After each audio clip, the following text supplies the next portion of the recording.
action of the third round matches today. Kenya finishing her campaign.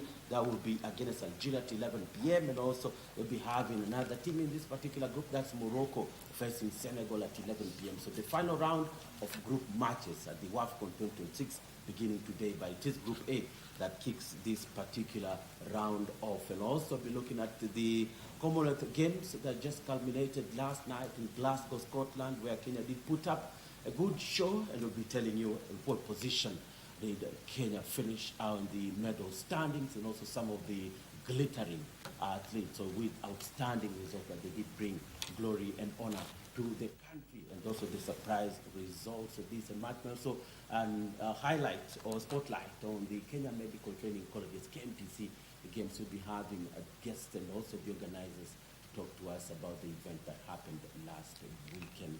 Karibuni sana. Zoom interview with Lilian Mukulu and Nuku Adams, but I have Barry Sila in the studio. Barry Sila is a sports journalist in the country and practices his trade here in Nairobi. I'll be speaking about WAFCON, but we can begin, Barry, just looking at the, the Commonwealth Games, yes, how Kenya did put up a show, yep, in these particular games that were held in Glasgow. And as usual, Kenya did field the team, yep, and staked its claim, especially in the track and field events. Good morning, Barry. Morning, and nice to be here, Okumu. Thank you very much. As you have just put it with the Commonwealth Games, this year we, I think, sent around almost 90 athletes in total, including para, and we managed to do 12 medals, 3 gold, 4 silver, and 5 bronze. That's a total of 12 medals. Interestingly, we managed to drop in terms of medal haul by 9, a whopping 9. There are events or disciplines that we dropped or lost, including, you remember 10K, we lost, and remember at 100 meters by Ferdinand Omanyala, who dropped and was, I think, 6th in the semis. So it was a mixed bag general. And I think we have picked a lot of lessons, especially here in Glasgow, because when we went over there, there are like 10 disciplines that were cut. You notice, like, for example, the marathon events didn't happen. So it kind of affected our total medal haul. But regardless, I think the team put up a good fight, and all kudos to the likes of Edmund Serem, 3,000 meters steeplechase at only 18 years old. The 22-year-old Faith Cherotich was the world champ, who won the 3,000 meters steeplechase for the ladies. And of course, in the 5,000 meters, Kiplagat also won his medal for the first time in 12 years. We're coming back to the 5K meters. And so it was generally, I think it was a good show for us, but still we would have done better, I believe, if we competed in other events that were slashed off. So for me, that was what I think was the overview for this Commonwealth Games. I also think that the preparations were solid. I believe one of the experts or analysts would say the weather in Glasgow, Scotland, played a bit of a role in affecting our overall performance. But I think in terms of general club games history, this was one of our lowest performances, considering that we had only 3 gold medals. And certainly we need to do better. I think there'll be a postmortem when the teams arrive and settle back in Kenya fully.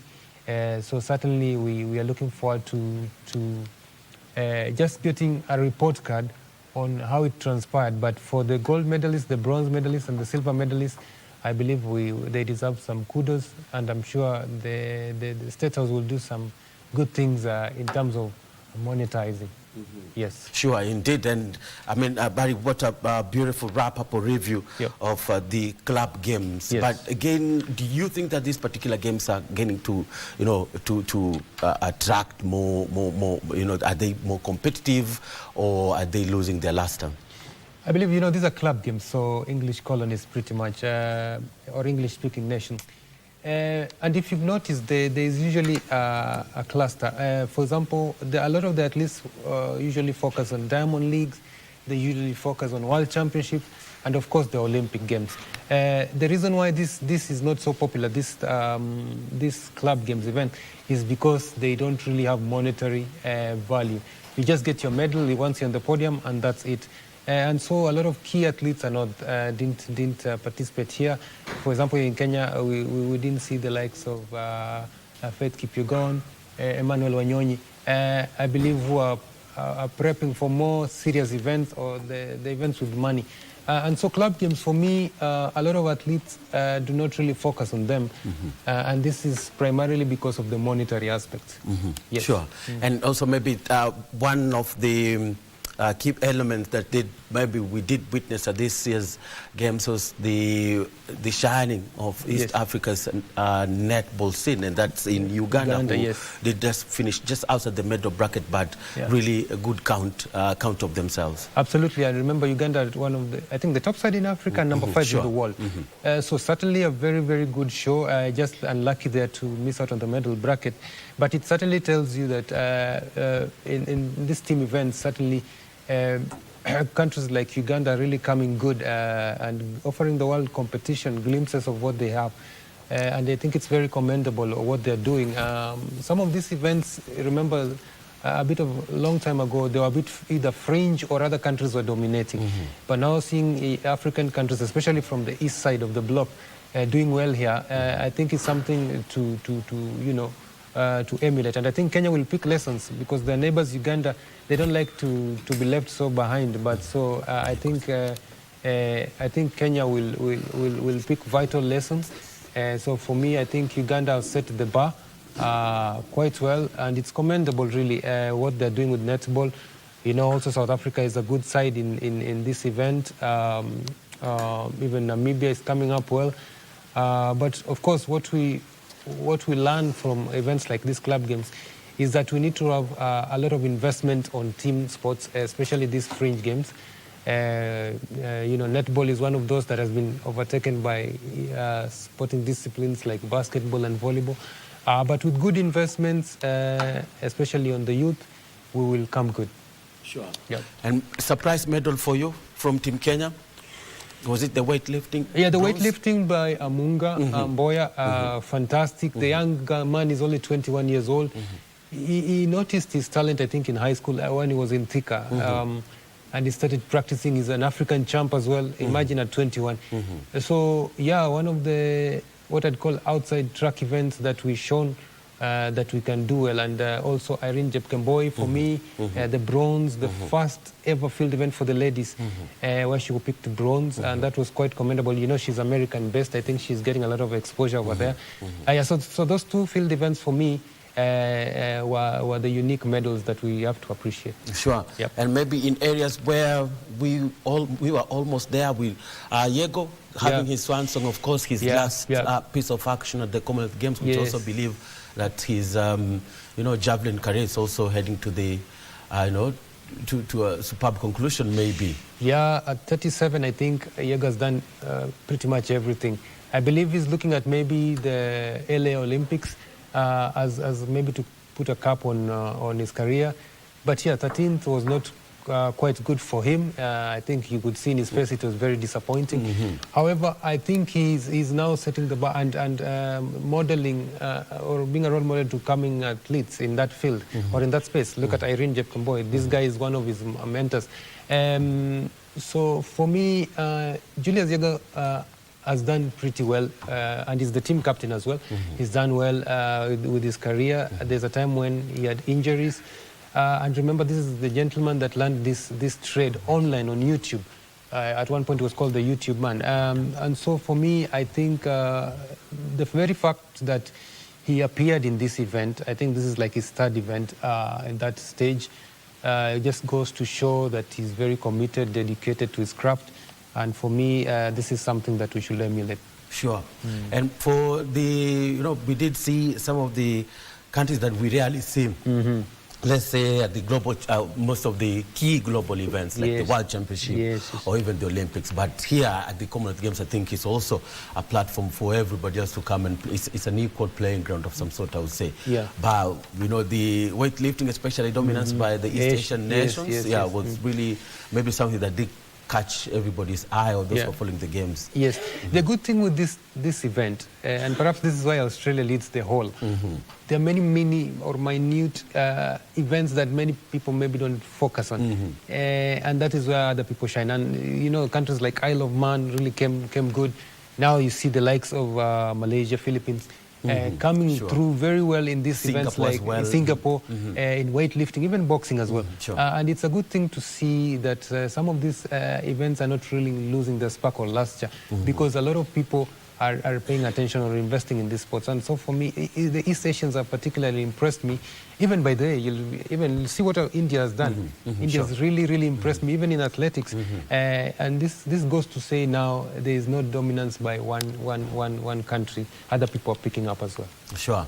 And other countries are picking up. But just a reminder, Barry, maybe for the total medal haul, Kenya really 12 medals. A drop in what we achieved in Birmingham. In Birmingham 4 years ago, a drop of 4 years. And as I explained, and a lot of analysts are saying this, there was it was short notice how Scotland was hosted, and they slashed 10 events, imagine, including the marathon events. So the places where we would actually have managed to fight for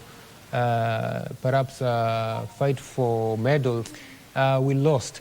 And number two, there are events like 10,000 and 5K where we should have gotten more medals. I think there was a bit of a challenge in tactical strategy and execution. But I think certainly there are lessons to be picked. Remember this team that was picked, a couple of new faces were there, and also a couple of old faces were missing. Because as we have explained earlier, some of these events, there are athletes who forgo them for the bigger money events like World Championships. Yes, we dropped by 9, which is massive. But yeah, there are lessons that will be picked. And like I just said earlier, there's going to be a postmortem, there'll be a report by the coaching team. I think they'll share with the AK what went wrong and basically areas of improvement. Sure. And we did, and next year, so the next edition, the next cycle of the events, of course, I could be heading to Asia as well. Yes, I could be heading to Asia, totally different time zone, environment. But yeah, there's always going to be interest from other countries, especially the main countries. They'll want to come and show up, bring new athletes in the club games. But I'm looking forward to perhaps what Kenya will do, I think in another 4 years, so that we basically improve the medal haul. Remember, Kenya, we are looking at the medal haul. Nigeria almost, I think Nigeria led the continent, and so we are used to leading. And this time, I think there are things that we have to adjust going forward, so that we come back to the top. Sure. And Kenya will be leaving the games, of course, left the championship with a bag of medals and also a bag of lessons as well. Absolutely. And I think I saw online a lot of people were on Lilian Odira's case. She finished silver. And remember, this is her debut. Unlike Faith Cherotich, which was a debut on the 3,000 meters, who went all the way to win gold. But Lilian, people were saying, don't run from the back in a final race. Maybe her tactics weren't right, but for somebody who made a debut for silver in a competitive event like 800 meters, I think we have to give kudos to Lilian because she's still the world champ in the category, and I think we're looking forward to what she can do in LA 2028 if she gets picked, if she's healthy. But I think for silver is not a bad thing for Lilian, but so there'll be lessons certainly. Sure. Yeah. And maybe it could be a tactic that she employed all throughout the championship, because we did see how she ran her hits. She came from behind, but can't compare the hits and the final. This is why I'm saying hits and finals are different. And remember, Georgia Hunter Bell is the same person who Lilian Odira beat for the World Championship in Tokyo. So I think Hunter Bell at home in the UK, she wanted to prove a point. And I still agree, maybe we could be harsh on Lilian, but also we'd agree that the tactic from attacking from the back in a final can be proved very costly, because at one point she was left by almost 100 meters. And so maybe she needs to change with her coaches, talk about tactics in execution, especially in a final event. Sure. And we also did see this with Dana Wanza in the 10,000 meters women's race. Yeah, certainly. Yeah, I think a lot of races where we didn't do too well, and I think we'll discuss also maybe later Daniel Ebonyo, who had stormed forward and then relaxed and lost the medal podium and went all the way to 6th. Same for Wanza. I think execution strategy and the final kick should be something our coaches need to work on with our athletes, because there's a certain point, especially in the distance events, where you can burn out early. If you start running ahead, you will lose a lot of stamina. You need to store your energy for the last kick. And this is something I believe we need to really work on with our athletes. So this is the same thing that went with Wanza, Diana, and this is the same thing that went on with Ebenyo. Ebenyo, yes, and Ebenyo was quite, I would say, quite dramatic, because at some point, with maybe a couple of minutes remaining to the race, he just like had burned the whole field, had people in a file, but eased off and never went for it again. Absolutely, and I don't know if I can maybe take it back. There are certain events when you're preparing for a key event like Commonwealth Games, you need to really work on tactics, but also don't burn yourself out with many events. Look, I don't know, if you look at what Ferdinand did like 4 races before Commonwealth. Sure. I tend to think your coaches should advise you, like there's a key event coming, maybe give your time to recover. And Ebenyo last year as well was doing a lot of events. Perhaps apart from tactics, we need to tell our athletes that you need to manage your schedule so that you don't burn out and get maybe injuries later on. And this is something we need to really work on with the management of the athletes. Sure. And for, let's maybe switch over and look at what's been happening at the Africa Women's Cup of Nations, or AWCON, has been going on, and as Salia mentioned in the intro, it is heading to the penultimate round. We are almost getting closer to the beginning of the business end of the tournament, and this is where you lose, you get gone. out. Yes, you're gone. And from today, things will be, countries or nations will be packing and going home. Let's maybe just look at how these particular matches, how it's been played so far, and where teams stand so far. We have Morocco, Malawi, and Cameroon having already, made through or clinched their slots in the quarterfinals, round of 16. So really, if you look at maybe at Morocco, who are the hosts, of course, and Cameroon, Malawi, who's been impressive so far of the teams that have gotten a bye to the knockout round already. Top of my head, I'll go with Malawi, especially with the Chawinga sisters. These guys are making a debut in this competition. They have just literally walked through teams. I think they've scored 6 goals in total, but I think they've conceded 3, so they're +3 on goal aggregate.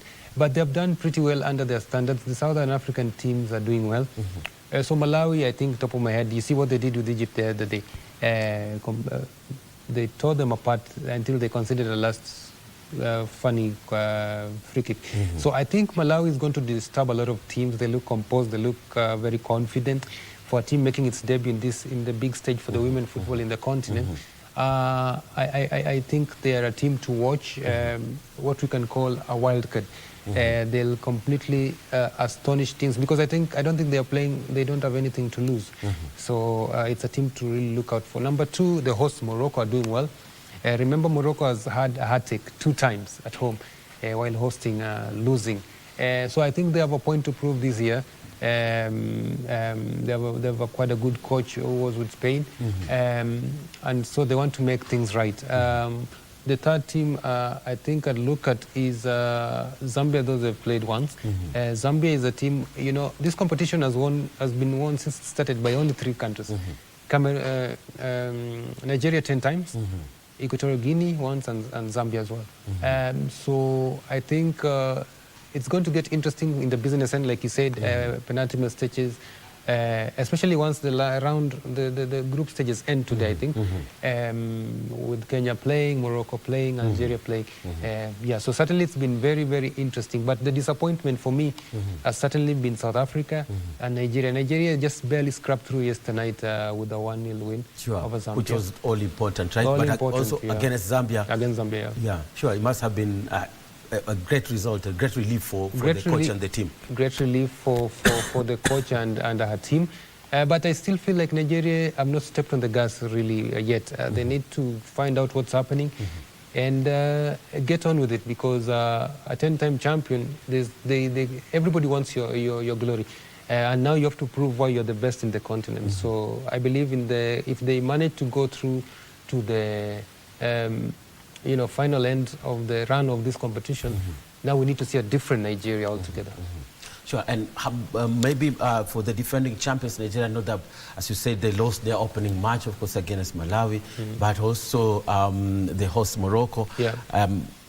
Two-time losing finalists, Yeah. which is not a good record for any team to hold as being near, so close, yet too far or nearly side. So have the two teams, have we seen why maybe their credentials as favorites in this particular tournament, beginning with the defending champions, Nigeria?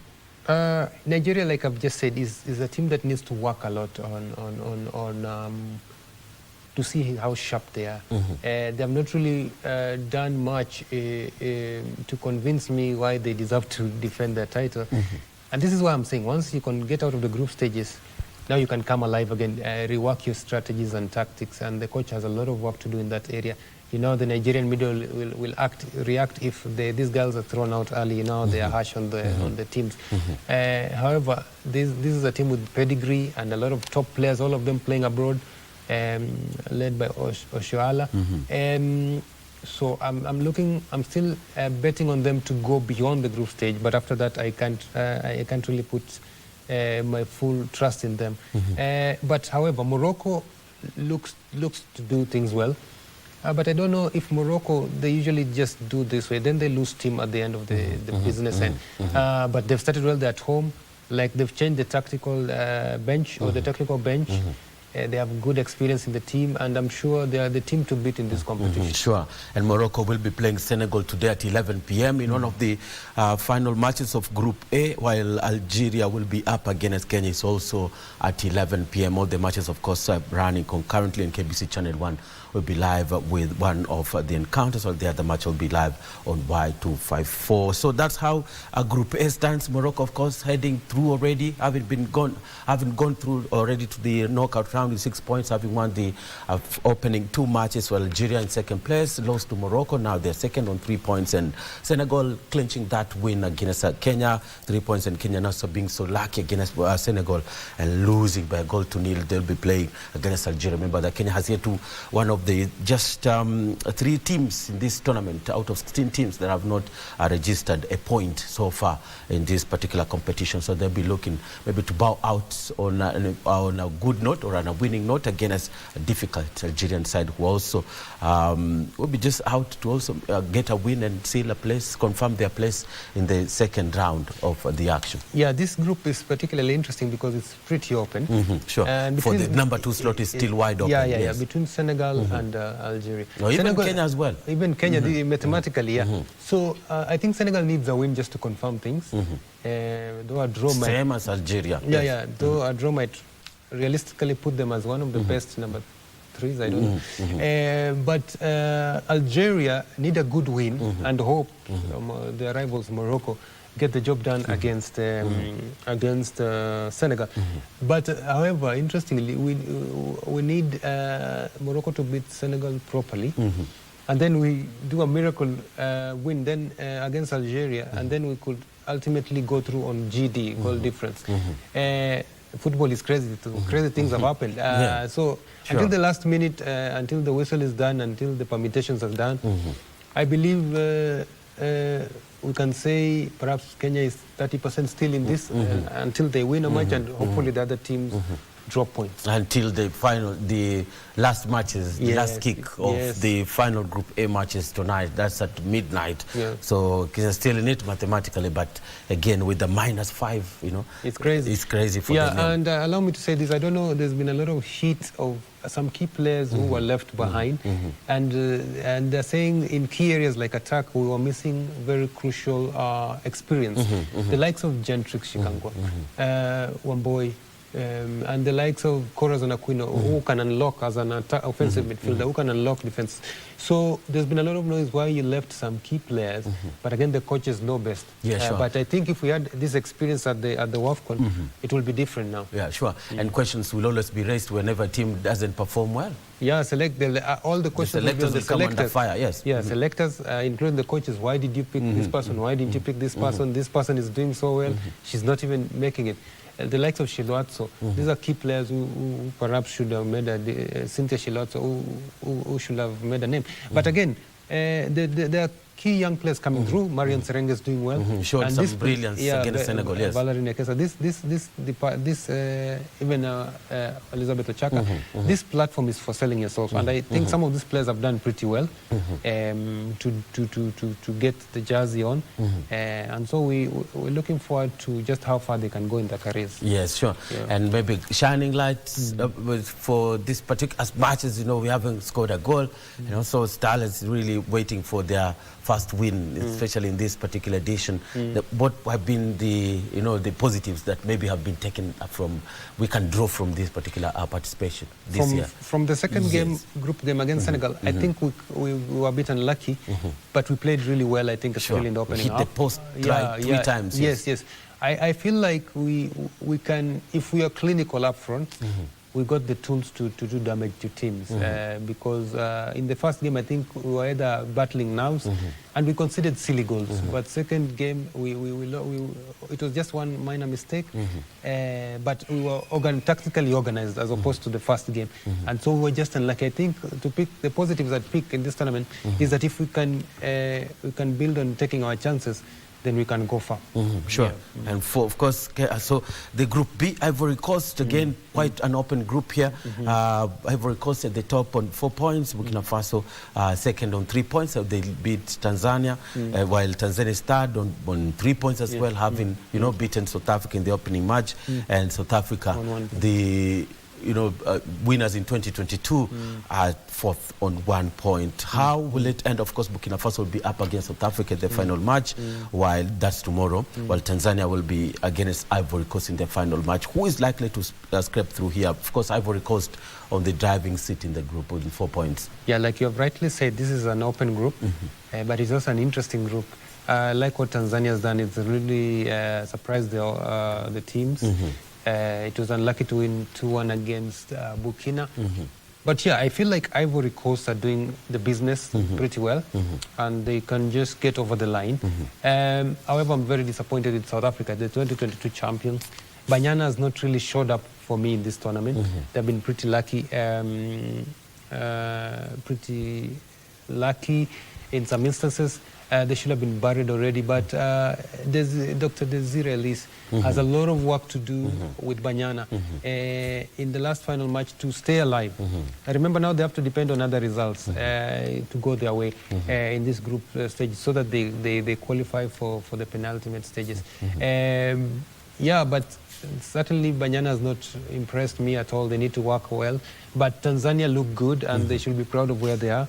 But if you ask me this group, I feel like Ivory Coast look like they have gone through. Otherwise, the rest of the positions, especially position 2, is still open. Do you give a chance to Tanzania to go through to the quarters? Win their game against Ivory Coast, the group leaders? That is going to be tricky. But given what these girls have done in the initial match against South Africa, people have taken notice. And we've spoken even on another side how Tanzania as youth system is really working. Yeah, the youth program in Tanzania for the men and women are really working, and there's a transition is clear, and they've built good players there. So I think Ivory Coast should be ready for a good fight. But like I've said, I think Tanzania should be proud of what they've done so far. Sure, and South Africa, of course, if they lose tonight or if they fail to get a point, 3 all the maximum points, it will be end of the road for them, while for Ivory Coast, they keep on dreaming.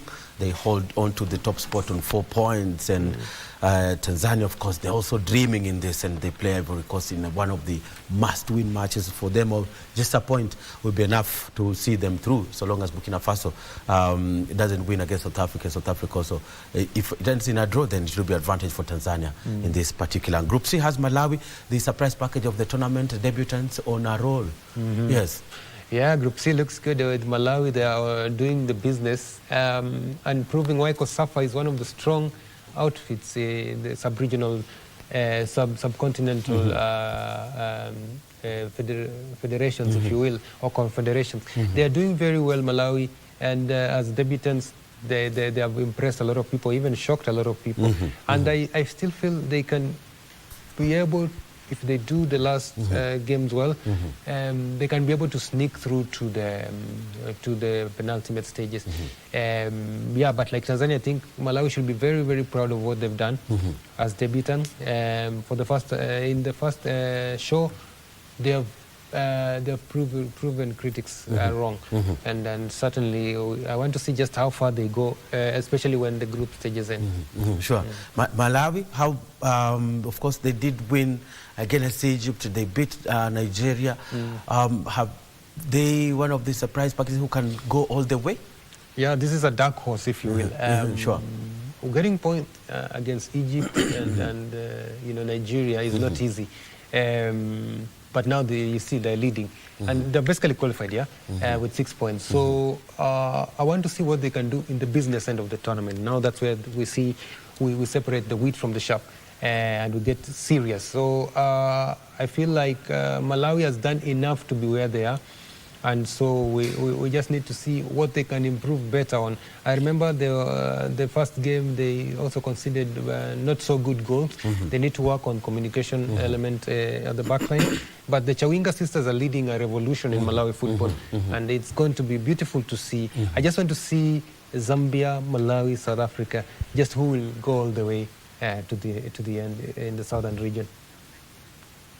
Yeah, sure. So for Malawi, if they'll not have, of course, they are through to the quarterfinals. So debut in the quarterfinals, I mean, that's an overachievement already. Yeah, big achievement. More than, I think, more than their target really. Perhaps they wanted to go and make a point or maybe make points, but now they've gotten 6 points in 2 games.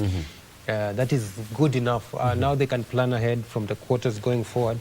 It's just what they can do in terms of making impact and making inroads in this tournament. And Lava Mofiri, Coach Lava Mofiri, remember they were here for the international friendly series, and Lava Mofiri, he must be one of the happiest coaches in this tournament. Yeah, this is a standard coach. He's already building his CV well with Malawi. I believe somehow they were hiding their cards when they played here. But look at that team. I'm very afraid if we were to meet with Malawi now, it will be a different story as Harambee Starlets. But certainly Mofiri has done fantastic work with the girls at Malawi. And I just want to see, like I said earlier, what they can achieve from the quarters going forward. Yep. Yes, indeed. Nigeria, of course, they have all they have, like, so Malawi will be finishing up their group matches with nothing to lose, really, having already gone through, as we've said earlier, against Zambia. Zambia again in a tight spot. They must win because they lost their match against Nigeria yesterday. Yeah, absolutely. But Zambia, I think, will get the job done against Egypt, if you ask me. Egypt is the whipping team, which is quite surprising considering their counterparts, the male, have been 7-time Africa champions. Egypt has to go back to the drawing board and ask what happened. But I think Zambia... But again, Egypt, one of the teams, of course, that were given slots. Yes, by CAF when they increased the number of teams from 12 to 16. Absolutely. It means Egyptian football needs a lot of work still, even though a lot of players go to Egypt to ply their trade there. So Egyptian football for the ladies needs a lot of work as compared to their neighbors in Morocco, and as compared to the male counterpart. So I still think Zambia, Nigeria must win the next game, but so is Zambia. Zambia, I believe, against in the next match, should get the job done, and so it's going to be interesting just getting the second team to qualify from this group. Yes, sure. Yep. I mean, this group particular, Malawi through, who do you think will clinch the remaining number 2 slot, now the final number 2 slot? Nigeria, Zambia. It's open between Nigeria. Of course, and Egypt is all over for them to defeat. So the team that meets Egypt is perhaps going That's Nigeria. Nigeria playing Egypt. Yeah, they have to get a lot of goals and concede almost nothing, and hopefully pray that Malawi and Zambia drops points somewhere against Malawi. Yep. Let's see if that one will work out. But remember, Malawi, of course, already through, and Nigeria and Zambia fighting for number 2 slot. That's only one slot, and that whoever gets it then goes through by water. Fixtures for them, Egypt been the whipping side in this particular group, and their job is as well as done in this competition. But they'll be playing for pride in the final match against Nigeria. Group D, of course, Cameroon just scrapping through yesterday against Ghana. And what a match to watch. But they were just good on the presses, and somehow they just got the better side of their rivals. Yes. Yes, the Western, I call it the West African derby. The two teams know each other very, very well. Yeah, it was a fantastic match. With I don't know, I'd say pretty small details to separate them. They're quite unlucky too, Ghana. They had one of their goals disallowed. They considered a cheap penalty. Yes. I remember it goes down to details. I remember even the Nigerian game was they had to, Oshoala had to just pounce on an unlucky ball, and it ended only 1-0. So certain games are usually very tight. It boils down to mistakes, and this is how Cameroon, got the job done. But I think the group is still fairly open, and still there are a lot of work to do for the Cameroonians. And Ghana still open. I believe Ghana still has a chance if they get the job done in the final. Yeah, the group still evenly poised. To Cameroon on 6 points. Of course, they're already through to the quarterfinals. But now it's a battle for the final qualification slot, knockout round qualification slot between Ghana and Mali. And also Mali just doing enough against Cabo Verde, 3-2 win. Quite a narrow escape for them. Yes, absolutely. A narrow escape, but remember in this tournament, it will get to a point where they look at, apart from head-to-head, I think they look at the goal differences. Yes, you can score, but try to avoid conceding so many goals.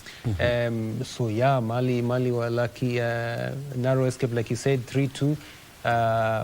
But Cabo, I'd say, were also unlucky in this match. They played really well. They played their hearts out. The Blue Sharks, the island nation in West Africa. But yeah, I think if you ask me, Mali needs to do better, especially on the defending third, and also improve on their attacks as well. Yes. Sure. And for Cabo Verde, scoring their first goal on debut as well in this tournament. Yeah. Cabo debutants, just like their male in the World Cup, have done well under the circumstances. 2 good goals. They have to be proud, but still a lot of work to do for the ladies, to be honest. Yeah, this is why the right investment needs to come, the right tools by the federation. But getting this opportunity means there's work being done already. And so they need to be proud of what they've achieved. Yes. Kenya, of course, falling in this particular group. Egypt, Cabo Verde, and Kenya, only 3 teams that have not gotten a point in this tournament. Do you think that we deserve to belong in this category? No, and it's even worse because apart from being in that category, we've not scored a goal. Yes, so we need to do better, really. We need to do better on the entire philosophy and approach of the match, from defending, the transition to strike to scoring goals. We've been a bit unlucky. We've conceded cheap goals. There's been a lack of communication in key areas like the central defense, and so Beldin has a lot of work to do. Even post it's looking difficult for them to qualify to the next to the quarters. But when we come back home, there's a lot of work that needs to be done with this Sure. team. Yep. Yeah, and one more good point with this particular tournament is that every time we qualify, it makes a lot of sense than not failing to qualify. So yes, we need to be at every edition. Tournament, and then we'll pick lessons, we will learn. And it's even better for the ladies teams. There are only 16 teams. If you make 16, they can't, you're good. So it's all about going and picking the lessons. For some of these girls like Marian Serenge, this is a big deal. Sure. Even if you get 15, 20 minutes, it's a big deal. So make the best of your opportunity. And I think even for the coaches, it's all about learning. Like Beldin, Anna Luoch, Vijago. They will learn from their peers. And yeah, it's all about exchanging networks and also picking lessons. Yeah, sure. Yep. So, I mean, for Kenya, of course, Beldin and her charges, they'll be out in the field again later on today at 11 p.m. East Africa time. And they'll be taking on Algeria. We take a listen at how ready they've been, Beldine and her charges, and also we'll be listening to her speaking ahead of the match tonight, and also listening to the head coach of Algeria, one Ben Stiti, who really masterminded the great play against Morocco before just letting in that one goal. But let's listen to Beldine and her opposite number, Ben Stiti, speaking ahead of today's evening match, the final Group A clash. Wangu kama kocha ni kuzidi kunoa mahali tunaangalia, tunaona inatutatiza kidogo. Kiangalia mechi ya kwanza tuliweza kupata nafasi za kufunga kadhaa. Kiangalia mechi ya pili nafasi za kufunga zikawa mingi zaidi. Kama kocha saa zingine pia nasumbuka kidogo, kwa nini hatuwezi tukaweza kupata bao hata kwa nafasi za wazi. Kwa hivyo hiyo ndio kitu ile tunajaribu kunoa zaidi. Ukiangalia upande wa kufungwa utaona kuwa mechi ya kwanza tulifungwa mabao mengi, mechi ya pili tuliweza kujitahidi, mabao yakateremka ama tukaweza kufungwa bao moja. Kwa hivyo kwa mechi ya tatu pia kwa upande wa defending pia tunajaribu sana kipa aweze kutoka na clean sheet. Kwa hivyo tunajaribu kila mahali tuweze kuimprove. Maybe naweza sema kuwa ni slow, lakini at least ni progressive. Hiyo ndio kitu naweza sema kwa sasa. The squad preparation is good, and all my players are ready for selection. We shall play even more better maybe than we played, because we keep on improving in our matches. So yeah, we shall show maybe even much better display than we had in the previous match. All players are ready for selection. I do not have any major injuries, a few knocks here and there, but they're being worked on. So yes, every player is ready for selection. Match approaches are different. You have to see who is your opponent, how your opponent is playing. So that is why approach differs from one match to the other. You're going to see maybe a good quality or a better quality than you saw in the previous match, but of course the approach is going to be different. Yeah, thank you for your question. Yeah, we're still positive.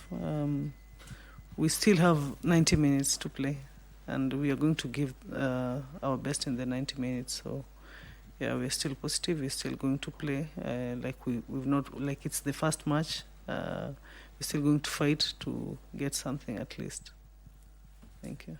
No, thank you. Yeah, a lot of lessons we have already drawn.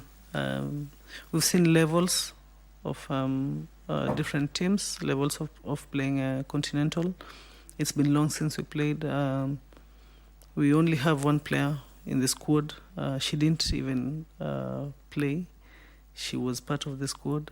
So it is a new challenge for the players, and we needed to learn. We needed to see where we are. So of course we've drawn a lot of lessons, and going forward, our only hope is that we shall not qualify after 10 years, that we shall qualify in the next WAFCON, that we shall be able to be playing WAFCONs regularly, so that we get from where we are and get better, maybe be able to represent even Africa in a bigger stage. Thank you. Ijaisha hadi ishi. So bado tuko na opportunity, you know. Football unajua kuna surprises. Na maybe we can give our best to win, na maybe to qualify. You never know. Due to prepared mentality, we are still strong mentally, and 90 minutes will decide tomorrow.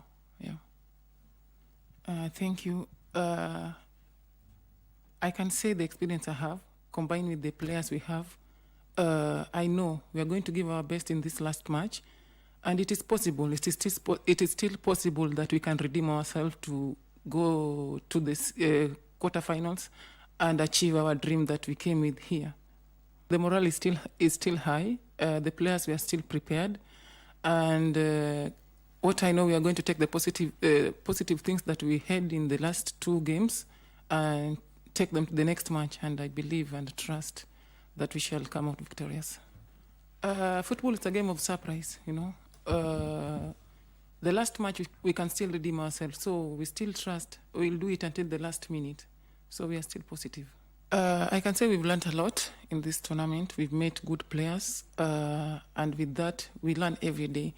So as coach has said also, we will make it like an habit to come back every time we have this such kind of tournament, to give our best and come back every time. Yeah. Before starting the competitions, you had the draw, of course.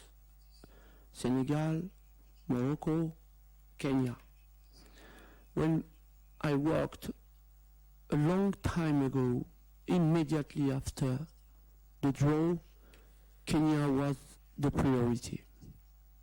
Not because Senegal and Morocco were favorites, and we think that Kenya, yes, we will see Kenya after, but I knew that Kenya will be the hardest game. And I really know exactly how the coach works, and she works very well. And I will respect that. That's why before analyzing Senegal and Morocco, it was easier for me to do it, of course, but it was harder to think to play against Kenya. That's why I'm ready now and the players are ready. We played against Kenya recently, and the game, like I told you, 2 games, really not easy. Very good game, and 2 games against Kenya, not easy. And we know how Kenya play, and the difference is that Kenya maybe will be more relaxed, I think so. No stress, playing well, continue their project, you know. They are on the way of what they expected in the future, and they work for that. For us to know the strength and the force of Kenya, of course it's easy, but the game is really different, because you can know exactly how your opponent play, but sometimes something could happen and you could be surprised. What we do is to a maximum to not have surprise. That's first. Secondly, not make mistake. In the defensive zone of Kenya, we have to be better. And after, we have to be good. Just only this word, we have to be good. And that's Farid Ben-Stiti, the Algerian head coach, as well as Beldino Demba, his Kenyan counterpart, and of course Lilian Awar, the goalkeeper for Harambee Starlets, just speaking, expressing the views ahead of today's game. While Algeria is just looking for a point or 3, Kenya really needs to do more, having not registered a win in 2 matches. I'll be angling for their first win and first goal in this competition. Wish Beldin and her charges all the best in today. Remember, they're winding up the final matches this particular evening. That's a Group A matches. But let's maybe finish up with WAFCON 2026, the review. Been speaking with Barry Silla here. But Barry, just to bring it to a close, so in this particular competition, Cameroon, of course, Morocco and Malawi having already gone through. So the other slots will be decided by either Ivory Coast or Burkina Faso, Tanzania, as well as South Africa, and also there's Nigeria or Zambia, and there is also Ghana or Mali in this particular quest. But of the coaches that have won this particular tournament before, right, there's no, only one one woman has won it. That's Desiree Ellis, the South African head coach. The other, of course, female coaches in this particular competition, Kenya's Beldino Demba and also the Cameroonian Clementine Ngele. Yeah, do Zambian you coach, think there will be a second woman winning this competition, this particular edition? No, it's going to be a bit tough now. It's going to be tough. We have 3, including the Zambian lady. Yes, not a Hapto. Yes. Yeah, it's going to be tricky because the people who lead, who are so far showing a statement of intent are their male counterparts.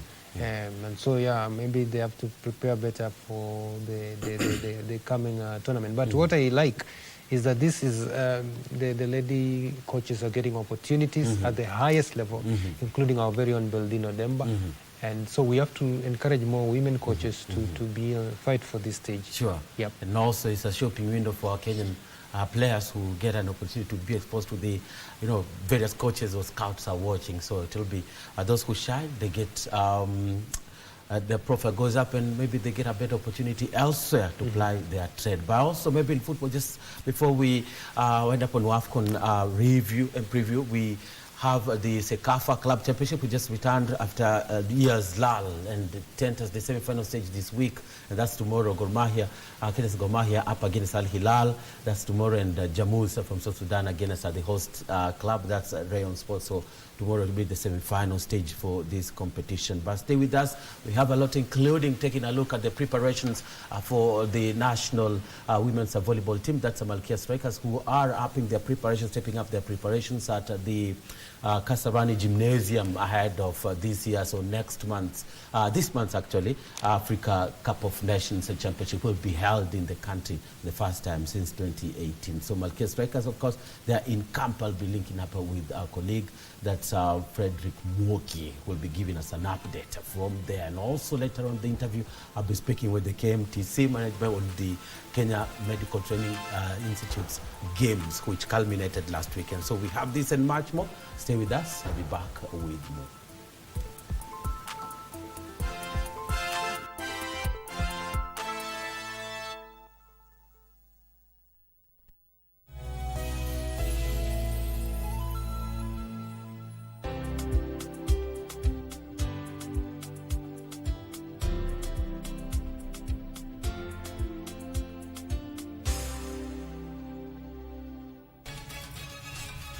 Huh?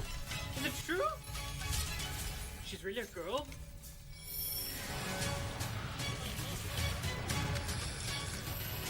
No wonder you didn't answer the phone. It turns out you were idling around. That is a great move. Get ready for a captivating continental football extravaganza.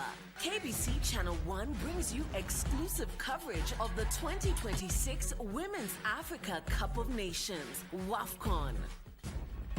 From Sunday the 26th of July to Sunday the 16th of August 2026, welcome to Morocco! Morocco is the battleground as Nigeria defend their title against 15 other nations fighting to lift the prestigious trophy. Who will be crowned Queens of African Football? Courtesy of the Ministry of Youth Affairs, Creative Economy and Sports, watch all the action unraveling on KBC Channel 1, your true sports partner.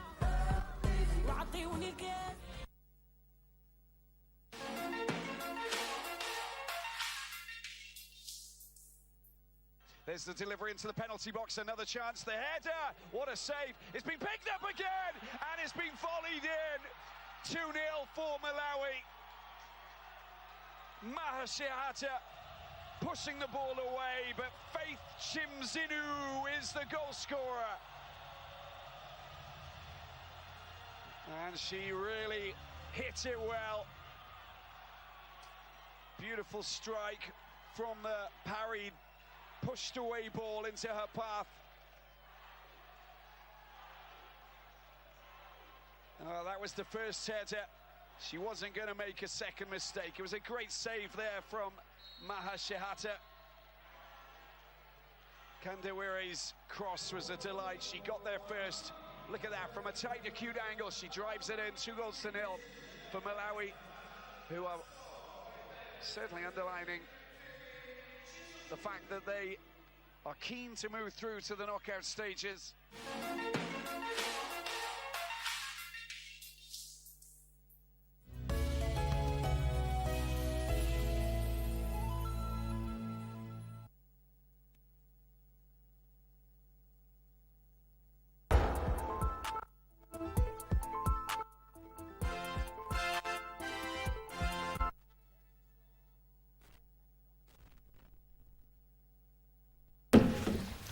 Yes, and welcome back. Of course, the sports check continues with me, Bernard Okumu. Now, as earlier promised, let's join my colleague, Frederick Moki, who is at the Kasarani Gymnasium and overseeing the preparations for Malkia Strikers as they step up their preparations for the 2026 Women's Africa Cup of Nations, which Kenya is hosting, and also will be fighting to have this particular title here. Moki, if you are getting me, let's just listening on how ready is Team Kenya and how the preparations is going. We believe that this could be the opening week of the preparations. Only one country has already arrived for the competition, which starts later on this month. That's from the 22nd of this month. But again, DRC Congo, team that ostensibly is also under the technical bench of Kenyans coach Hainza as well as Gitao. But the rest of the countries, of course, who are set to participate in this competition will be coming in. But Moki, how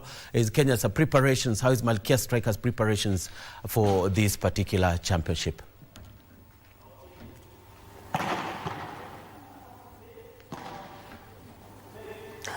A very good morning to you, Bernard Okumu, and all Kenyans, wherever you're watching us from. This is the great KBC, and indeed your true sports partner. We're coming to you live from the Kasarani Indoor Arena. This is where the national women's volleyball team, Malkia Strikers, have intensified their training ahead of the upcoming continental tournament. That is the Women's Africa Cup of Nations that Kenya will be hosting here this month. And the national team, Malkia Strikers, have intensified their training under the tutelage of head coach Geoffrey Omondi. And I'll be joining Geoffrey Omondi maybe to just share a glimpse of what's happening and how the team has been training, preparing for the upcoming Women Africa Cup of Nations. Coach, welcome to this broadcast. First, maybe just tell us how our preparations so far. This is our second week of preparation. We are concentrating much on ball control. That has been a bit of our undoing in the previous competitions. Then we'll do game combination, but first we want to concentrate on controlling this ball, because when you can't control this ball, we can't play any volleyball. So the team is well in shape. Now we don't do much on physical training, but mostly it's just techniques and tactics. That's what we are working on. Yes. And you must have noticed some notable lessons in the previous editions where the national team has been taking part. We understand 2023, they managed to a gold medal. Maybe this time around, what are your expectations? We want to go to the Olympics, and to go to the Olympics, you have to win in Africa. So that is our main goal, to win and beat all the teams that will come. But it won't be easy. That's why we are preparing vigorously for it. And the team is ready. Yes. Kenya really pride itself. This will be Kenya will be hosting this championship this month, and I'd like to know maybe how is the mood at the camp with the team now? Well, the morale in the camp is high. We know we are hosting, and to host comes with a lot of pressure, but we are ready to absorb that pressure, because at the end of the day, when we qualify for Olympics, we'll have done proud for the nation, and that's what we want to do. Olympics is a competition that each player and each coach wants to go to, because it's one of the high-level competitions. So we are putting in everything we have to make sure that we qualify for the Olympics. 10 times African champions. Do you feel like you're under pressure to perform this time around? Well, yes, we are under pressure to perform, but we also know the benefit of performing, what it comes with, the goodies that comes with performing. So that alone, wanting to go to the Olympics is motivation enough. It overrides the pressure that is there. But we know we are at home, so the pressure will be there. We'll live with it. Yeah. Let us talk briefly just about the team. Maybe are there any new faces that we're expecting to see, and how is the team? Have you blended maybe some experience and newcomers? How is the team, coach? Well, we have blended both new faces and old faces. We have the experience and the upcoming, but we look through the season and we pick those who merited to be here. So naturally we found it self-balancing because the players have given their best this season. This season has been tough in the Kenya Volleyball Federation League and Kenya Cup. So younger players have come up, and there are several of them in the team, and we are putting them to test. Yes. Are the players, do they feel motivated? Maybe, we know Kenya has been a sporting nation so far, and many national teams have been, receiving recognition, top honors, maybe being awarded or being promised a token of appreciation in order to perform well. Maybe, how is it like now for Malkia Strikers? Well, we are motivated because the Ministry of Sports is really taking care of us, together with our sponsors, Mozart Bets. That has really given us the morale and the urge to want to play and win. We are hoping, like all the other national teams, the president will come and see us, and probably hata si tukipata nyumba si mbaya. But first, the most important thing is to qualify for the Olympics. Yes, that is what is driving us so much. But the team is motivated. The support so far has been good from Kenya Volleyball Federation, from the ministry, from Mozart Bet. We are in the camp because of them. So we are happy, and we are working towards winning the Olympic qualifiers. Yes. Coach, from where you sit, maybe do you feel, are there some key areas that you feel the needs to work on and improve on?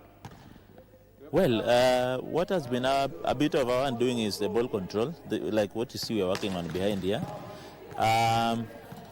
The facility in itself, because sometimes, like last week, we had to leave the facility because another group was coming, so probably the shortage of facilities is another concern that we have. But we're hoping within these 2 weeks that we'll be training here, we'll have maximum use of this facility because it's the standard facility that we have. And this is where the competition will be.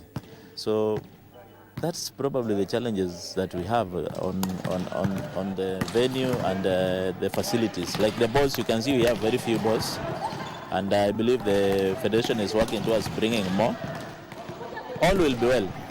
Yes. And maybe finally, what's your appeal to many Kenyans out there? Because we understand Kenya will be hosting this competition right here at Kasarani Indoor Arena. Maybe fans will be let them come in big numbers. Let them come and support us so that with their support we'll have the 7th player. Volleyball is 6 players in, so they'll be the 7th player. So we are counting on their support. Thank you so much, Coach. That has been the head coach of Malkia Strikers, Geoffrey Omondi, and has been with the team since they started their preparations towards the upcoming Women Africa Cup of Nations that Kenya will be hosting this month. And that is right now, we'll just keep you posted about what will be happening again later on in our subsequent bulletins, as the Malkia Strikers will be seeking to showcase their prowess hosting this Africa Women Cup of Nations here at the Kasarani Indoor Arena. I'll take you back to Bernardo Okumu, back in studio. Thank you for joining us.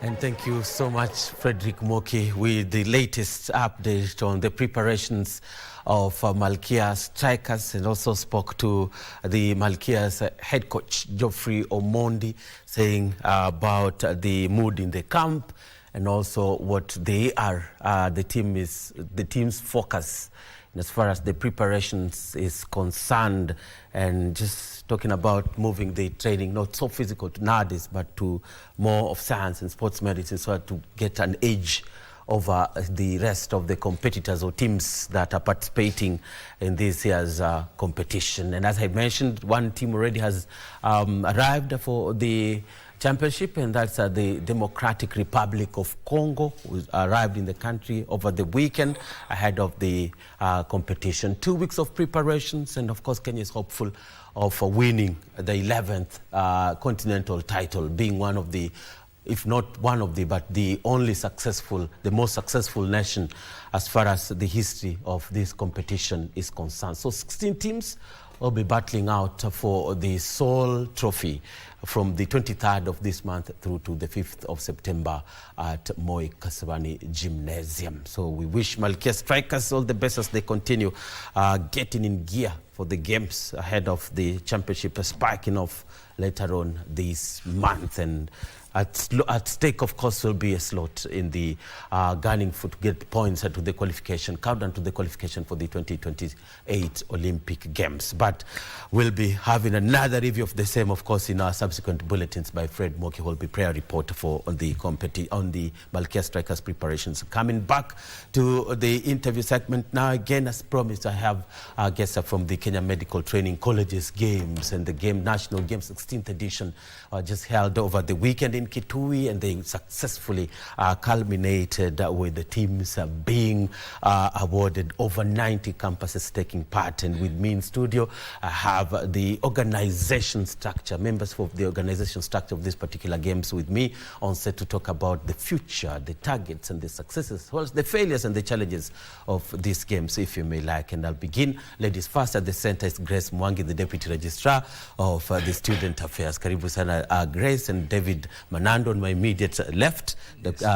David Manando is the National Sports Coordinator for the KMTC Games. And on my far left is Dr. Kennedy Rateng, the Head of Health Services and Wellness Programs for the KMTC Games. Karibuni sana. Good to see you. 16th edition. It's the first time I think we are hosting you here. Yes. And we are so glad and delighted that you created time to come and talk to us about these particular games, which is very key to the cognizance and also development of our students, right? And also making sure that Kenya continues to produce players in all the angles who go on and conquer the world, but all-rounded individuals. Karibuni tena. So, Dr. Rateng, maybe you could just tell us, give us a brief of why these particular games are important. 16 editions that have been held. Why are they so important? Yes, thank you. Thank you for allowing us to be here and to talk about our sports. I would say that sports is very important for any young growing person. It helps to develop them physically, socially, and mentally. And it's even us in academia, sports is very necessary or very important for academic development. Yes.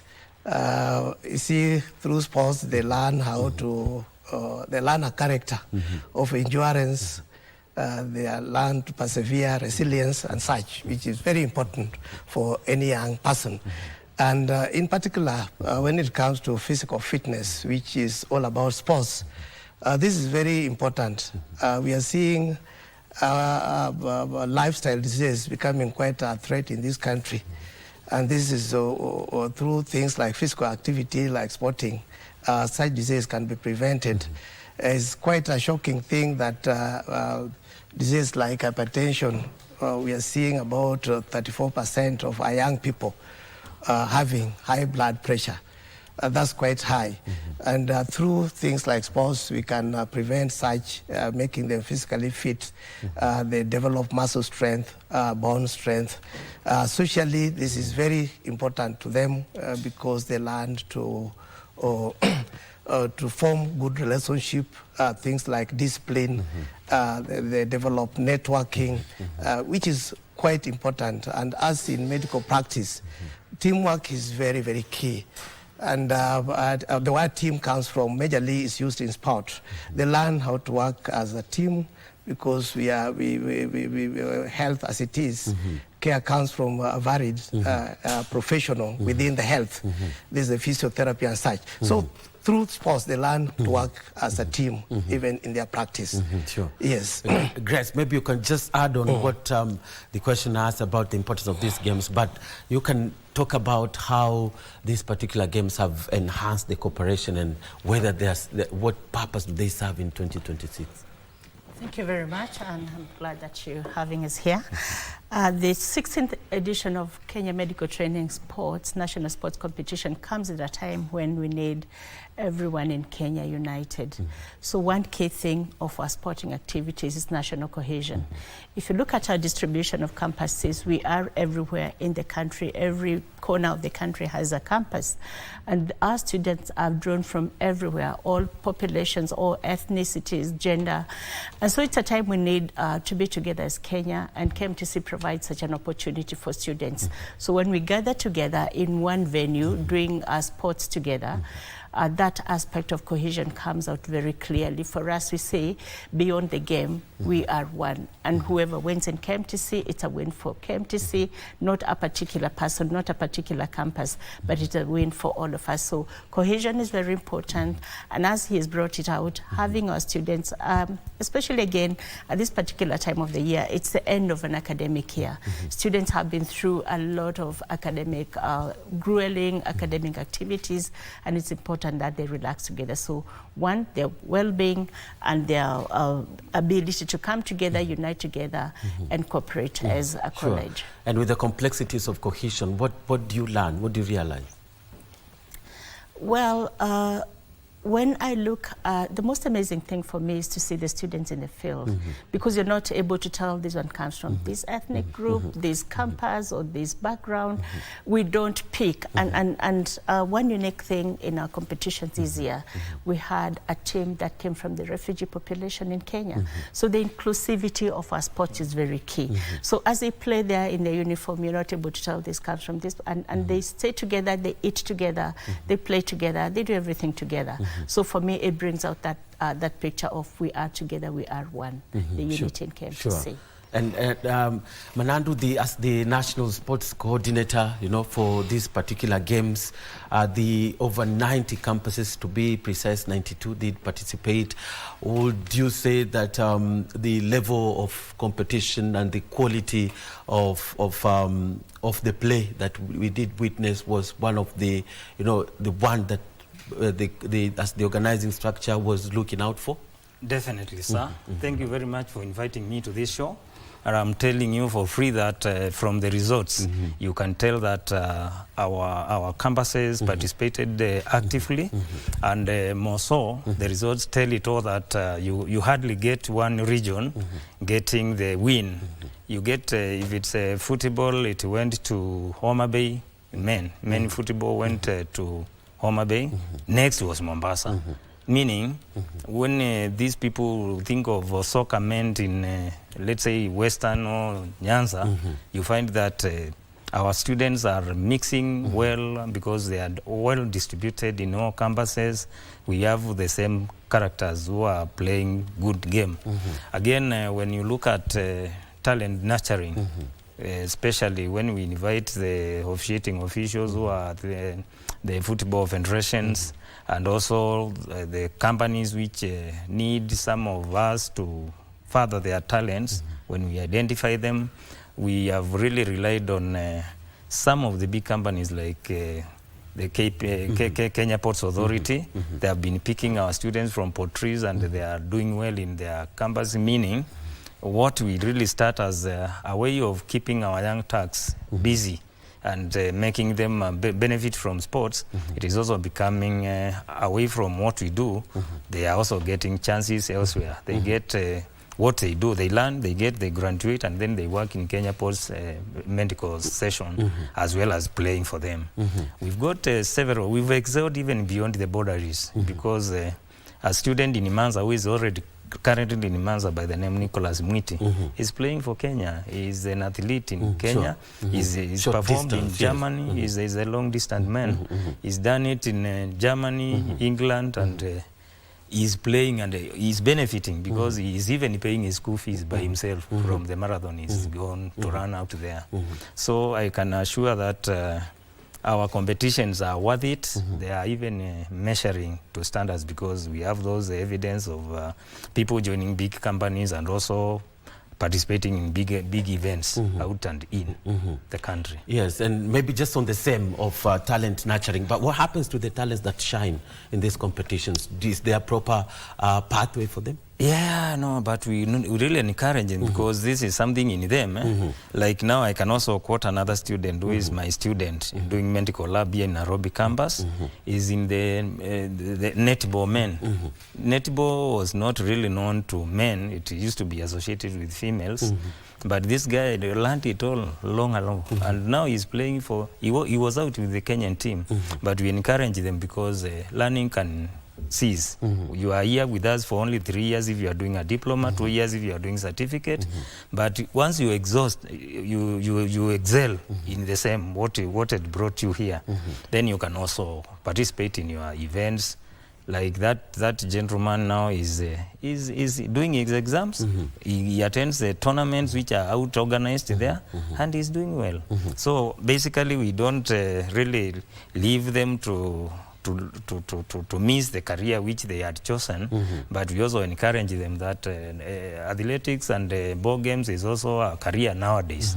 So once you finish, you can still join a big club and then you earn your living. And even now when we are having them here, when they attend those big tournaments out there, they get money and they pay their fees by themselves. Sure. Yes. Sure. Rateng, maybe what has been the strength of this particular competition for the 16 editions in terms of the exact department that you had in that you oversee in these competitions? Yes. This time when you look at part of our theme was talking on generally wellness. Yes, and I had a big team that was doing this. And we set up a tent that we were conducting a wellness check.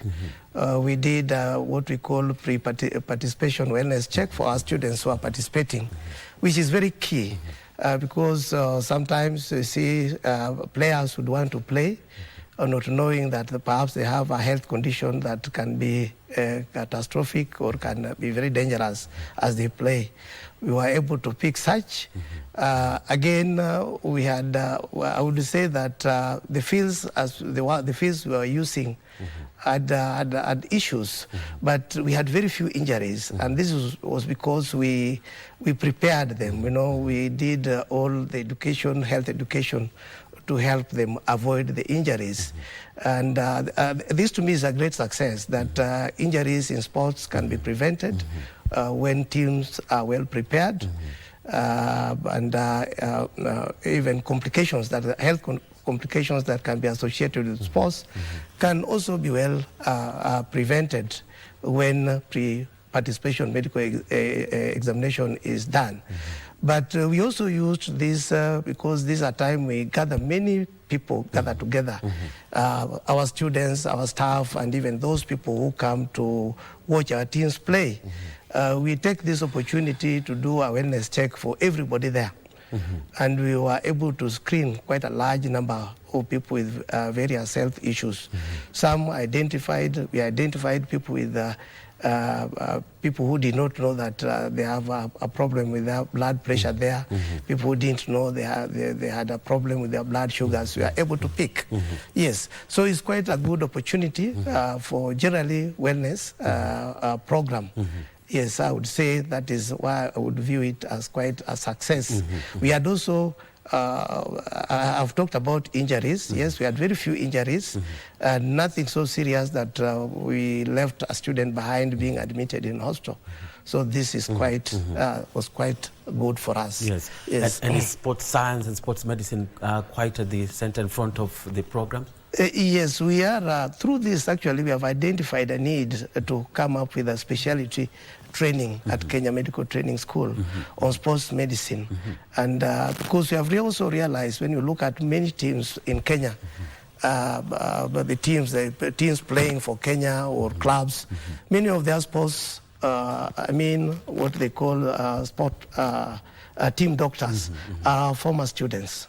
Yes, when you look at the Kenya, the Kenya rugby, when you look at the teams like the athletic, most of them are our former students. So through them, we have realized there's a need to come up with a specialty in sports medicine, because an area that I think we are lacking. Most of us get in that space just because of perhaps we are the only people available. but not that we are well trained in that area. So this is starting soon. Yes. And why is this important? We know that through sports medicine nowadays, which is with the augmentation of the AI, you can detect injuries earlier. You can also prevent them at all. Just optimize the performance of the athlete. But why is this important in the eye of KMTC? AI will never replace a human being, I would say. Yes, because there are many other things to this. Why we need somebody trained in that space and not rely just on the machine, I would say, or in the form of AI, is because of their emotions to it. That is very important, that perhaps we cannot get through the machine. The emotions, that relationship, really this is quite unique, that you can only be a person doing it. Yes, AI, yes, is important. We also use AI in training because it's now something we cannot, it's a fact and it's a reality. So we train even our students, or we train through AI for them to get it right. Yes. Sure. Yes. And you insist on the importance of sports medicine to the rest of the teams in the country. Grace, maybe you can add on why sports medicine is important, and also maybe just speak on how different was this year's event, was this year's edition. Thank you very much.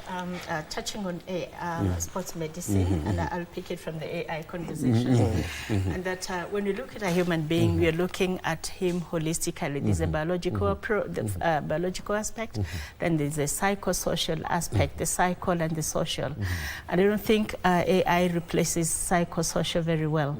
They may give us the knowledge that we need, but that part of the human touch, getting in touch with the human being's emotions and the connections. When you see a doctor, you don't want to see a doctor who doesn't feel you, a doctor who does not quite empathize with where you've been, with your condition. You want a person, and a person you can relate with. So yes, we are happy with AI, but we need the psychosocial and to add the spiritual aspect of it, which AI cannot give. Now, coming to the benefits of this activity, especially where wellness is concerned, we're seeing a lot of students becoming aware for the need of a wellness check. We're not having to really make big announcements about them coming, but the tent where wellness check was being done was busy all the time. So the awareness that people need to take charge of their health, not just when they have symptoms, but even before they develop symptoms. So I have seen the voluntary seeking of a wellness check among the students and the community around us.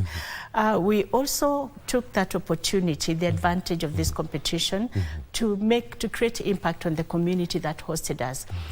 What we haven't said is that we don't hold national sports competitions in one particular place, but we rotate in all parts of the country to be able to interact with the local communities. So this time we interacted with the local community of Kitui very well.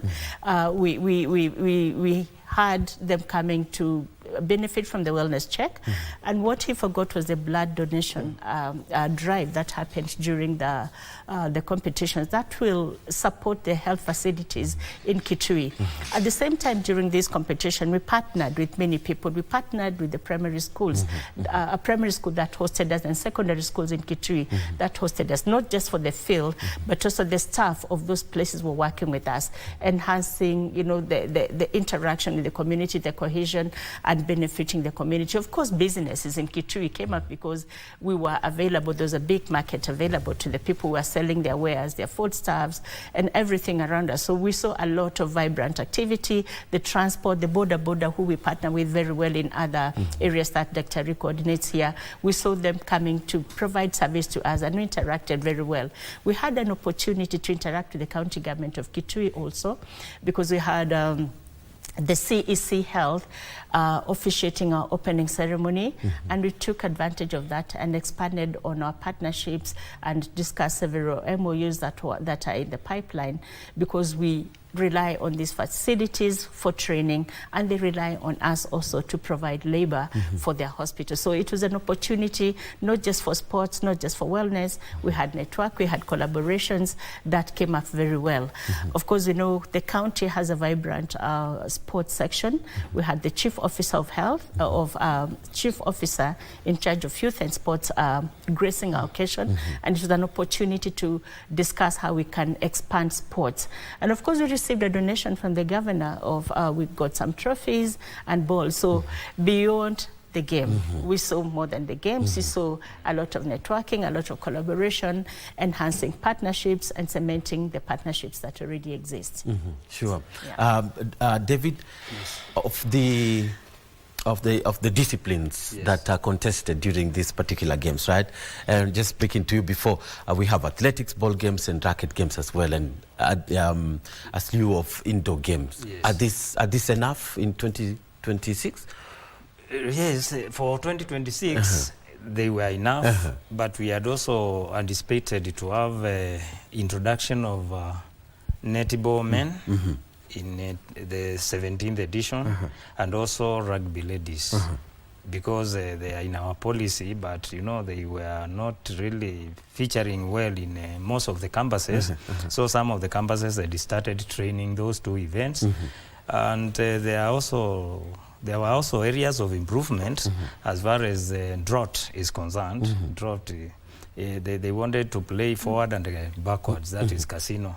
So people are really trying to catch up with the trades which are current events. There was also a challenge in rugby 15s, whereby they were suggesting that 17th edition should capture 10 aside. Because you know, things are changing, whereby you find that if you put 15 persons in one field and they are not really trained like the professional players, there will be so many injuries, as Dr. Ateng was saying. So to prevent this, there were suggestions that to better the 17th edition, we place 10 aside, of which we need also to consider inputs in our policy, because we have a well-guided policy. KMTC sports policy is very clear. So I would say the games we had were very enough and very really entertaining our youth. But still, there is room for improvement. There's room for introduction of netball and rugby, right? Netball and rugby. Why the two disciplines? Because we have seen it in the national outlook. We have a good team of netball men, and they're shining out there. We don't want our youth also to see or to be locked out. Just as I had said earlier, one of my students is a player in the same national team. And as again, our youth are also coping. When they see rugby men playing, succeeding on the national stage, and also being a threat in the international world. They also want to defend their country out there as ladies. So we don't need to deny them this opportunity, and it is through their training that they will also join the national team, and we feel part and parcel of the system.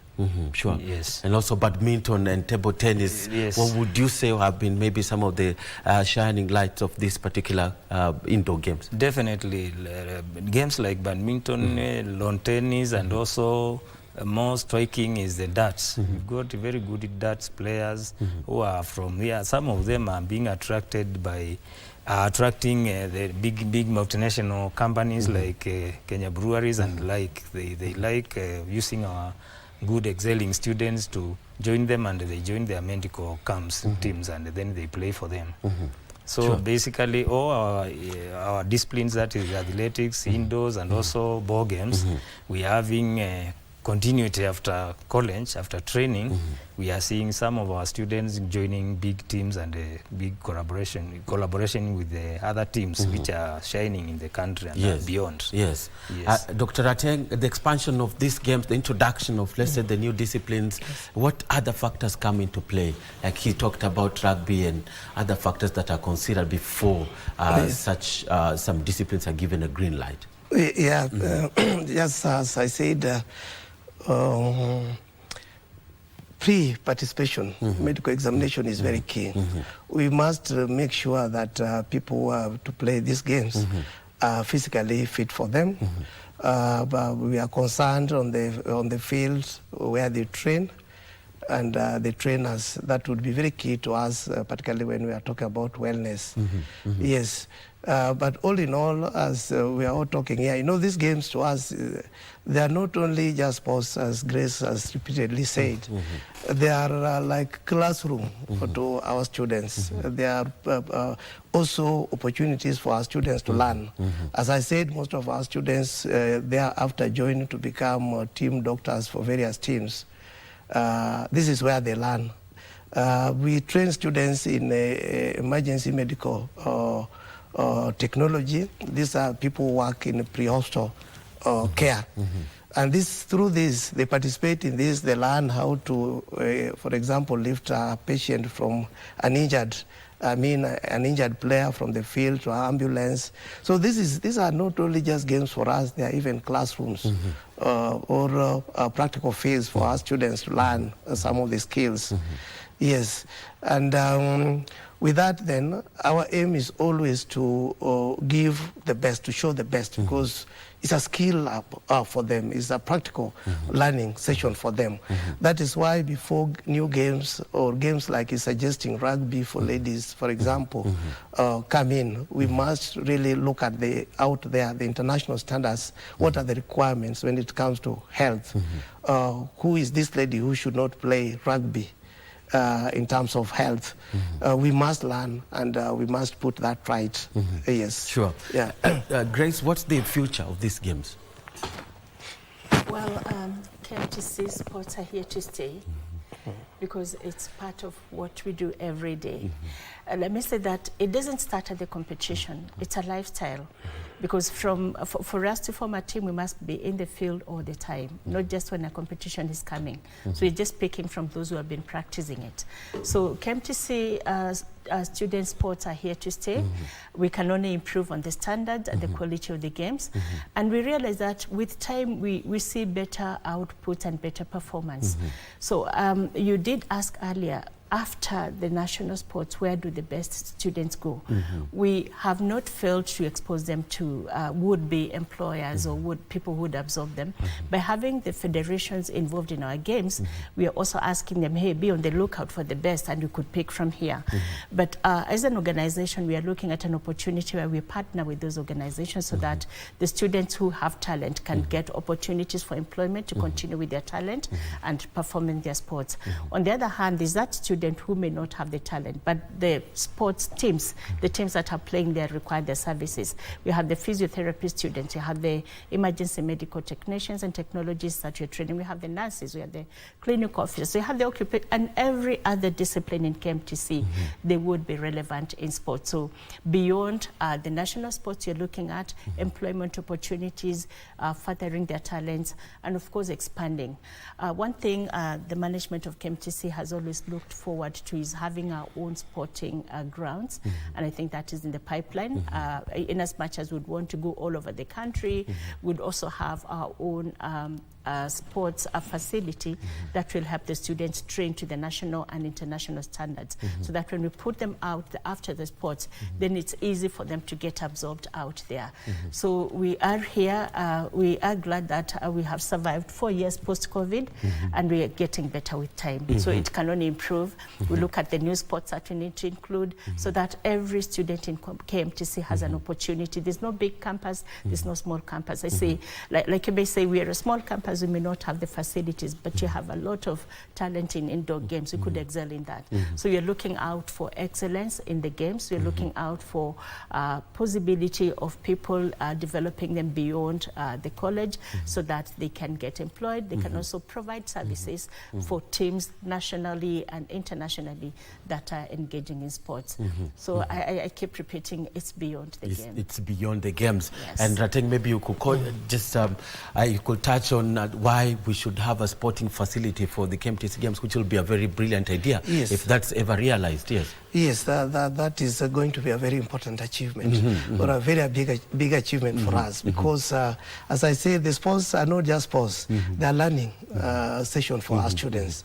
We are imagining having a sports complex where our physiotherapists are going to have their classrooms there, they are going to be with the team physically learning. I mean, we are going to have our EMT learning, you know, that's in our imagination. Yes. And but it's just not imagination, because already at some point there are even drawings. That's the vision, yes. The vision is becoming clearer. And this will be not only to KMTC, but I think to this country. It will be a very big achievement. Sure. And, yes. and sporting medicine, I mean, will pick up now as a speciality, yes. Yeah, KMTC leading that charge will be so proper for the country. For the country. Yes. Yes. And Manandu, maybe for we have teams, you know, KMTC campuses from across the country. Some, I know that some could be facing, different challenges, you know, when it comes to football. Some maybe there are not enough balls for people to practice with, or some have no proper training track for athletics. How does this come into play, and how is this equalized at the end of it all when the games are held? All right, thank you very much for that big question. We've got challenges, as you've just put it very clearly, that our campuses are just next to hospitals because of the nature of the duty we are training them to do. And then how we've been surviving, we've been just collaborating with the, Ministry of Education. They have physical education. PE is a lesson to them. So they must have a field for that. So we've been capitalizing on MOU. Then we use their fields, and then we practice. We train at their fields, and then when we have competitions, we again collaborating with the county governments.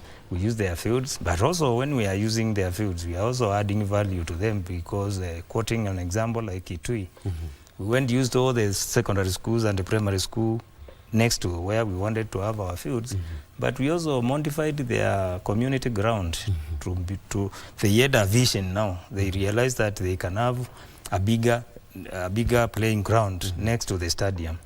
And again, when it comes to balls, we collaborate with our partners. We don't train these students alone.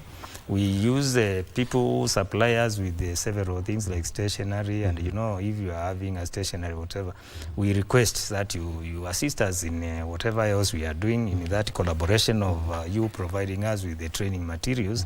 So they sometimes donate balls.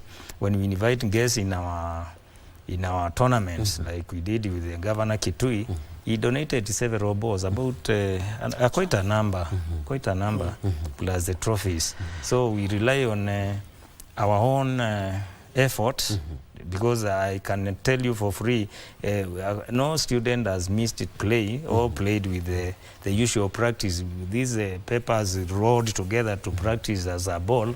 We've been providing ball, but when you look at the ideal training, whereby if you are in a field, 22 of you training session, you need to have a whole sack of balls so that you can train the controls and also the passes and so forth. Well, we are not faring on well, but we are relying on partners to assist us who are here and there. But the campus is facilitating the match it can. Agona shule aina at least 4 balls for training, the basic. But we really feel that there is a gap which we are trying to minimize by using our collaborators. Yeah. Sure. And of the teams that did win awards, right? Those ones that emerged the winners, they are most of the time light is shown on them. But who are some of the surprise winners according to you? And what would you tell the sleeping giants? Well, I would say the small schools are surprising me, because when you look at campus like where I teach, Nairobi campus, yes, it is having bigger population for doing sampling. If you have to select a team from 6,000 students, then you should get a big team. But when you see a small school like Homa Bay beating everybody, that's a surprise to me.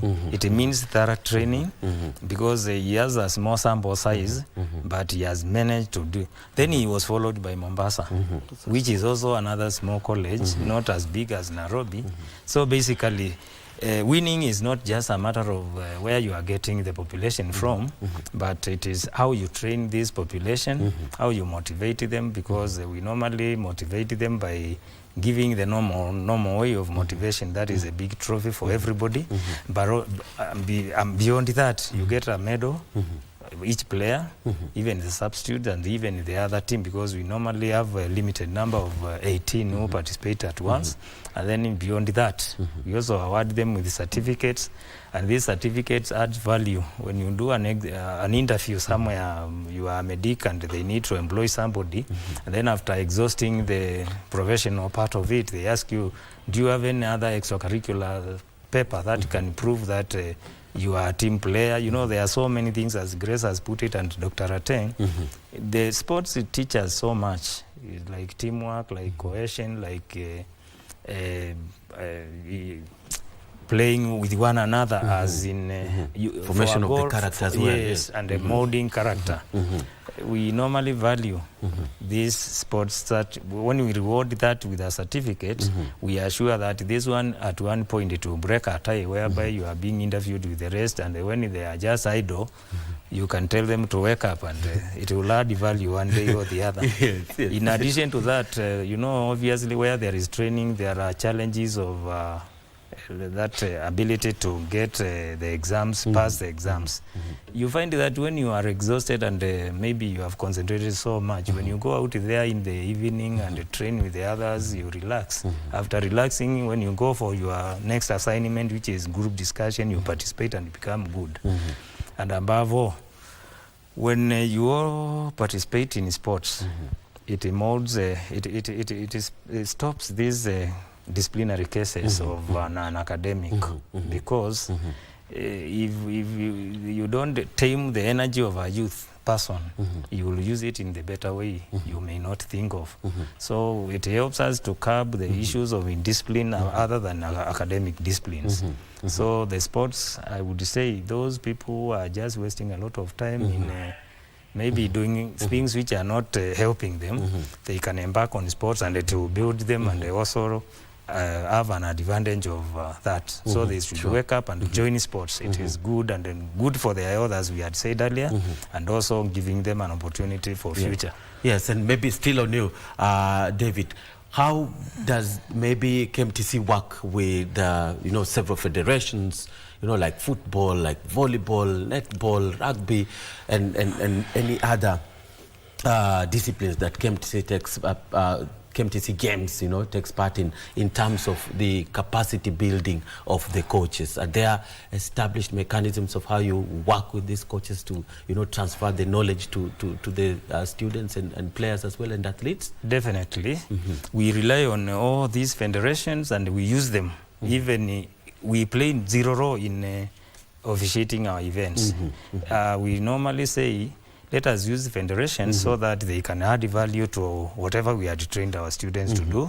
We also have a provision that if a campus is able to conduct any professional to coach them, they can go ahead. The policy allows them to do that, only that the coach will not accompany the team at our play. Because there before we found that when they come, they apply the knowledge they have, and then they interrupt our programs, as in they show it off so much.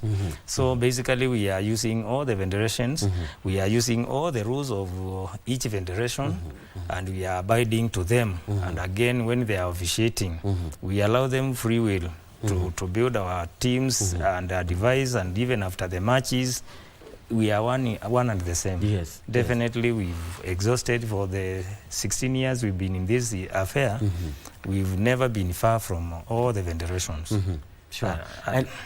And our standards are matching. Actually, we are now thinking of when we achieve that stadium, we will be now going with the limits, the college category, the timings, and also the standards. Yes. That is where we are heading to. Sure. Yes. And when, Dr. Ateng, when Homa Bay and other smaller campuses win, what kind of information is being sent to you? Yes, as David has put it, I think training is the most important thing. It's not the number of people you have to, you are choosing from the players, but how best have you trained these players in terms of being physically fit, mentally ready for the challenge, emotionally set up, and that. So that's quite a communication there. that even, you know, sometimes we struggle a lot in team formation and such. It's a teaching to others, even those smaller campus within us, that as we play, that is doable. It's not the number, it's how, yes, you select, yes, then how you train them, both physically and mentally, to be ready for the challenge. Yes. Sure. The relationship between the institute and how these games have, you know, helped that develop, Grace? How these particular games, the relationship between the several institutes, or not institutes, but the campuses, KMTC campuses, and how this has really helped, you know, those campuses have a better understanding, and also between the students as well as the larger KMTC. Thank you very much. If you look at the structure of our sports, right from the campus level, we're getting students from different departments competing or participating in games, so that we get a winner who goes to the zonal level. At zonal, we have many campuses together, so another opportunity to interact. Then we have another level that has been, the regional level. We have teams from different regions, again interacting together, and it culminates at the national level. So it has fostered that integration and interaction and relationships between the campuses, so that they are able to get to identify each other by campus and get to learn that KMTC is one, not discriminating any campus from any region. We have been very inclusive in terms of participation. Yes, and of course the 17th edition is next year, and the games continue expanding. Or looking back, what would you say this journey has been? For me, I will call it exciting, personally for me, and for the interest it has aroused among the staff and the students. All along we have talked about the students in this show, but there's a person who facilitates the student, the staff. I've seen the interest in sports increase among the staff, and at this point we're even asking, is there something we can do to have the staff have something in that? So looking at the 17th edition, the journey has been exciting. We are ready for the 17th edition, better, more inclusive, more exciting, and more better in terms of standards. We want to raise that to the international levels, and probably see how can the staff also participate in this. So it's for me, it's been a growth, exciting, and we can track it upwards, and we're getting better with time. Sure. Yes. And of course, as we come to the conclusion of this conversation on KMTC games and the future of these games, we agree that sports medicine is here, and the KMTC having a complex to teach the same is here. But how is that doable, Dr. Rateng? A few seconds for you, yes. This is very doable because we have what it takes. KMTC, given the size, is a huge institution with various people, collaborators. Yes, you have a second, yes. Yes, so it's very... Yes, so this is very doable, as I've said. We can come up with, we have fields already, identified large tracts of land for under KMTC. So I think it's just putting ourselves together to have the structure in place. Yes, yes indeed. Thank you so much, Dr. Kennedy Rateng, Head of Health Services and Wellness Programs at Kenya Medical Training Colleges Games, and David Manandu, as well as Grace Mwangi, the Deputy Registrar Student Affairs, for making your time and coming to us to talk about these interesting games that continue to act as a development pathway and also as an avenue for the young talent to showcase themselves, and also for the scouts to go and tap into the talent of the future, be it in basketball, be it in athletics, be it in racket games, as well as chess, as well as TT, badminton, and even drought. Thank you so much, and wish you success, and we hope that that particular complex will be up and running in not so long future, right? Anyway, thank you so much for being part and parcel of the show, the Sports Check. On behalf of the team, thank you so much for watching. I'm Bernard Okumu. Enjoy the rest of your viewing.